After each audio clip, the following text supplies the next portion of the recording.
So right now as I'm recording this, I'm worth 1 crore 3 lakh 30,746 rupees. 2 years from now, that number will be zero. This video is two stories. The first one is what you came for, how I made this money, starting on 30,000 rupees a month, the moves that worked, and the ones that even blew up in my face. The second is what I want to do with it right now, giving every last rupee away on camera across 50 different causes. Most people spend their whole life on the first story. I want to spend 2 years on the second. It took me 6 years to build this number.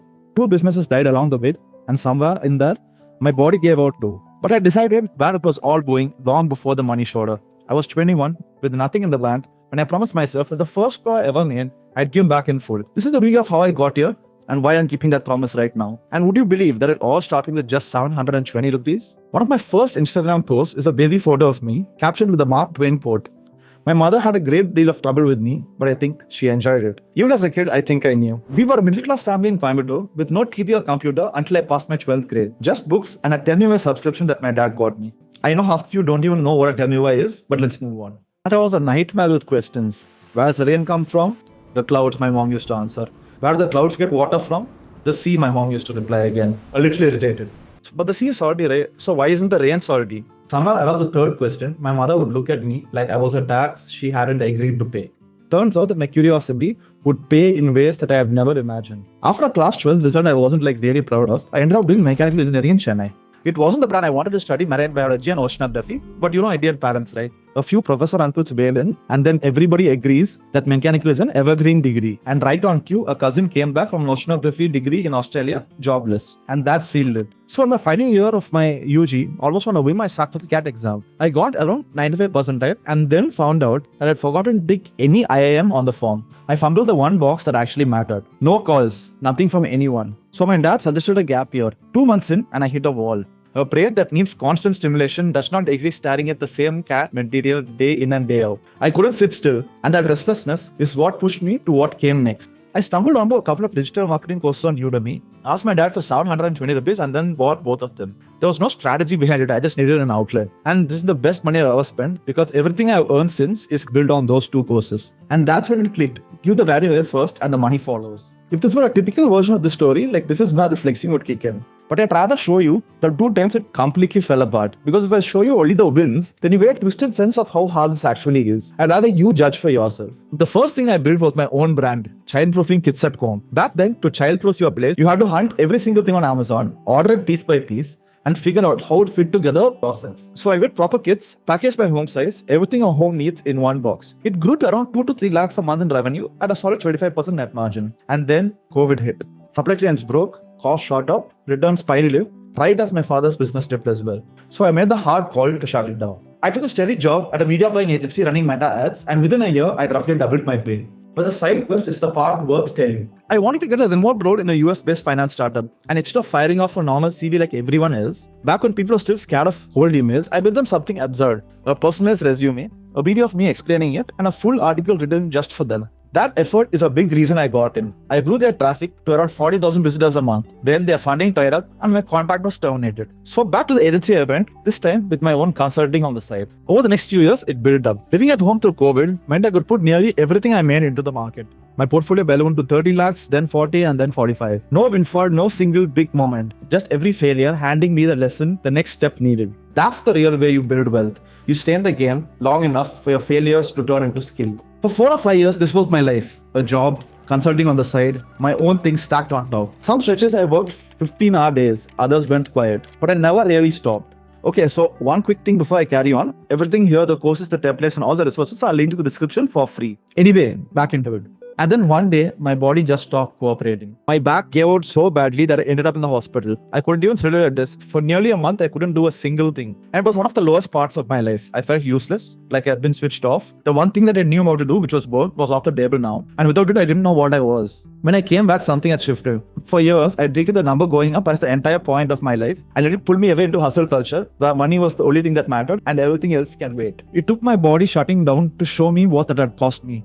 My health, being present, and the people around me. And that's when the crore stopped looking like a finish line and I started wondering what I've been running towards. Once I recovered, I wanted to try something new, but not for the reasons you'd think. Years of working from home had shrunk my world down to just me and my laptop. I wanted to be around people again. And that's the real reason I looked at an MBA. The people are not the degree. So I went back to exams, I fumbled the data interpretation section of CAT and landed at 99.31 percentile. High, but for a general category engineering guy, not enough for the top IIMs. My redeeming grace was that I scored like 99.99 percentile, and that brought me to XLR Jamshedpur, the oldest, most prestigious B schools in the country. And it's a full circle moment to that, okay?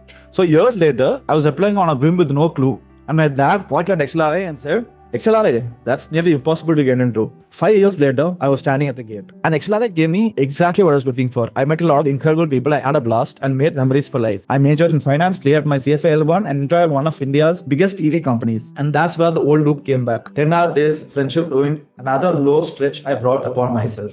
But being back on campus, around people again, I was happy. Genuinely, it had been a while. Then I graduated and took a job as a consultant in a technology firm. And about a week ago, I took a look at my portfolio and the number that stacked back at me, 1 crore. By the time I got there, I already decided what I was going to do with it. That decision goes back to that one quiet night during COVID I haven't told you about yet. That whole period was hard, right? But it gave a lot of us something we'd been too busy for, our families. In our home, there's an unspoken rule. When we were together, the phones went away. So night after night, okay, the 5 of us, my dad, my mom, my brother, my sister and me, would sit and talk for hours about nothing and everything. And on those nights, okay, my parents started telling us about their own childhoods. Things I, to my embarrassment, had never properly heard. My mom's family often went without the money for 3 meals a day. On my dad's side, he and his brother were a year apart at school and they couldn't afford 2 uniforms. So they shared just one. My dad went on Monday, Wednesday and Friday and his brother went on Tuesday and Thursday. And that hit me all at once. Every single thing I take it for granted, a full plate, a safe bed, never once wondering about the basics, was only there because 2 people had spent 20 years making certain I'd never have to think about all these things. But there are billions of people on this planet who can only dream of what we have. And that's the night I decided. The day I made my first real crore, I'd give all of it back. And I wanted to do it properly. Every rupee aimed at the cause, but that's the maximum amount of food I can measure. Asking the same question about every rupee I'd give that I'd been trained to ask about every rupee I earned. How far does this actually go? The kid who wanted to know why the rain tasted salty wanted to know where a rupee does the most good.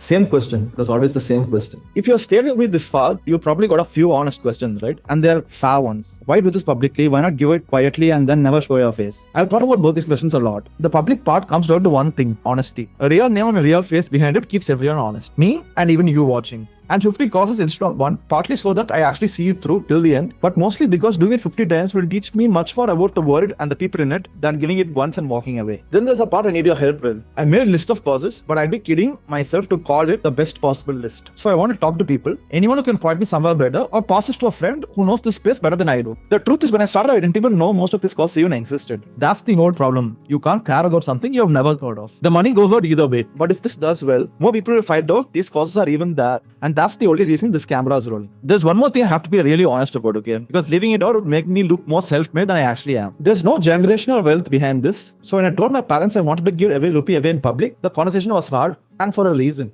Years before when the money started coming in from clients abroad, all over the internet, they couldn't quite believe it was real. To them, it looked like a scam. And for a long while, they were genuinely afraid that I was the one being scammed. But even through all that doubt, they never once stopped supporting me. And that's just who they are. So you can imagine what it took for them to hear me say that I wanted to give the whole thing away. And I didn't win the conversation by insisting. I wanted by sitting down and showing them exactly what I wanted to do, how it helps people, until they could see what I see. And they came around a little hesitantly, but that's parents for you, right? They always look out for you. So before anything else, thank you to my parents, to my brother and sister, and to the people in my life who'll know the moment I hear this that I mean them. So many of you made real sacrifices to get me here and chose to stand behind me when the easier thing by far would be to talk me out of it. I didn't get here on my own, and I'm not doing this alone either. So here's the plan in plain language. 1 crore rupees, 50 causes, 2 lakh each. Every cause discussed, every transfer film that put up here on YouTube, 1 episode at a time, until the number you saw at the start reads 0. About half stays here in India because this is home and the need here is real. The rest goes wherever the evidence says it changes the most lives. I've got a starting list, but I want you in it. If you know a cause that does more good per rupee than something I have picked, then just put it in the comments. I'd rather be corrected than polite. And even if one person watching this ends up giving to one of the causes behind this, then as far as I am concerned, it's done its job. I spent 6 years getting a number to Goa. Turns out the most interesting thing I'll ever do is to watch it go back down to 0. With purpose. I'll be really honest on why I want you to come along for the rest of this. Open your feed and it's the same loop. AI taking jobs, headlines bracing you for the next disaster, and the world getting worse. I can't fix all of that. What I can do is to put one thing in front of you on your feed, a cause you can get behind, and real change 1% at a time. So if you want a bit of that in your feed, follow along and look out for the next one. Thank you so much for watching, and I'll see you soon.